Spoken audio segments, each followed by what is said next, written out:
Today's rehearsal is at the London Contemporary Dance School here at the Place in London, working on the third year's grad show piece, which I've titled Recollections. So it's a brand new work created on 11 dancers.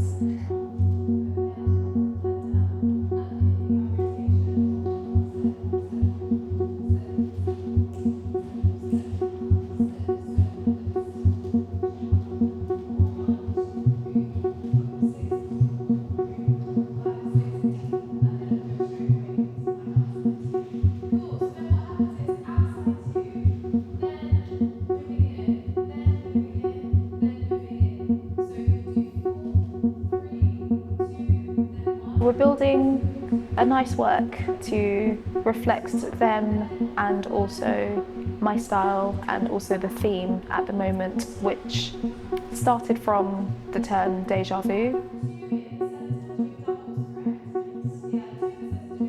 I started exploring déjà vu as a phenomenon, what it is, and I was like, actually, this is kind of interesting. Like, the literal translation is already seen, and I just thought, oh, it lends itself to a lot of things creatively to play around with, and that opened up to the idea of like memories. How does the brain store memories? What is the process of us remembering?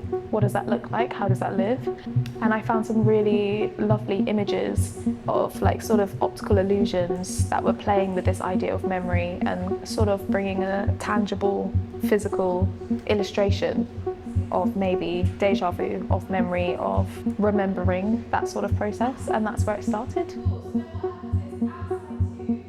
From there, it's kind of grown into this idea of finding loops, the idea of the process behind how memory is stored. And it's not narrative, it's just using those ideas, that research, as a starting point to build movement, establish the language, and then also maybe find some connecting threads to go through. I've realised that creatively, I like narrative work, but not necessarily creating a linear narrative, so that there's a subject matter that's all-encompassing throughout the piece, but maybe it's slightly more anecdotal. It's like elements of something that plays throughout. This one's a little less literal because it's an ensemble piece, but there's definitely a thread from start to finish and like reoccurring ideas, motifs, if you will, give the terminology, as we build this piece, but it's not finished yet currently, so still finding what the puzzle pieces need to be. But remember that this is going to be far easier on stage. Tech is going to be the perfect time. Whilst we're in formations and standing, that's the time to be like, right, I'm looking for here. I'm in the wings, I'm in line with the boom, I'm in line, do you know what I mean? So that way you've got those anchors, so don't worry too much about this now in the studio. When we've got large group formations, the people at the front are largely responsible for setting up. So then it means that the people at the back, even if they're wrong, go to where the front person is, yeah? But it does mean that whoever's at the front, and it varies throughout the piece, once you set up, you've got to stay where you are, because then you adjusting means that the whole group has to adjust. So it's a team effort. You go where whoever set up goes, even if it's wrong, and then after the show, you just very nicely be like, hey, I think we should start that a little bit further back so that we can do X, Y, and Z. And then whoever's at the front, go confidently to where you think you need to be. And once you feel that the group's with you, don't change that position. Yeah? So that way, everyone's responsible for yourself in that space. Make sense? Yeah. You remember you're a team on stage. Regardless of whether it's just one of you on stage, two of you, three, the whole group. All of you are collectively like responsible for yourself and the group. Yeah? So as long as you're like, yeah, I know that I need to be here, but the group's over here, I'm gonna go with the group. And then afterwards you can have a chat about like, oh, maybe we need X, Y, and Z. Make sense? Yeah. Sweet.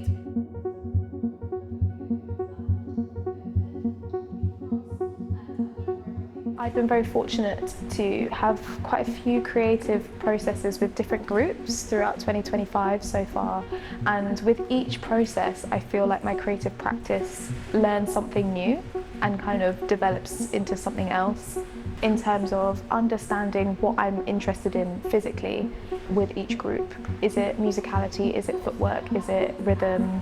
Is it depth of movement? Is it all of those things? And also noticing which things are consistent across each engage groups. So like musicality, 100% there every single time, but like how do we embody that? What does that look like? How do the dancers hear the music? How do they reflect that through their physicality? How do I communicate what it is that I'm hearing musically as well? How does that support the vibe of the piece or not? And how does it create a sort of pace or flow from start to finish, so that the audience's journey is kind of, they're able to tune in to what we're experiencing on stage as well. So yeah, and in this process there's been a lot of movement that's come from me and that has been offered to the dancers and then manipulated by them, and then offerings from them, and it's been collaborative, slightly less task-based, interestingly. A lot more of us working all together as a group, even if it's on duets or on smaller group sections. This idea of the whole room's kind of all in, everyone knows everything, and then we can kind of build the relevant puzzle pieces as we start to structure it. It's nice we have time, we have 5 weeks to create the work. Doesn't feel too rushed, but also doesn't feel super drawn out either. So we get a chance to build some momentum, have the energy of the piece, and whilst that energy is building, we go into tech, we add the lights, we add the costumes, even more momentum. Then it's showtime. I don't mind how long I have in terms of the process. I've definitely had very short ones where you have to kind of knock out something quite quick. What's good about that is you have to make decisions, and you have to just stand on those decisions and sometimes trust the instinct. But it's also nice to have more time to flesh out what feels right at the time. So to be honest, it depends how much sleep I've had. I could tell from the beginning that you locked in as a group, which is really important, because how you like start as you mean to continue. Do you know what I mean? So I can usually tell from the first section if, like, as a group we're locked in. So as you came in, I was like, oh, okay, they've locked in, which is really nice. I think you really embodied the sort of dynamic changes going throughout, and knowing that like we're building by the time we get to that section, rather than like building too much from the beginning and then you kind of have nowhere to go. Just try and remember this feeling in your bodies and physicality, and have this as your foundation, so that each run that we do is building from here onwards. Does that make sense? Seeing it that time, I was like, cool, I can see this on stage now. Not that I couldn't see it before, but I'm seeing you take ownership of the movement, and that feels really important, because it's your show, it's your graduation. It's not my graduation, it's your graduation.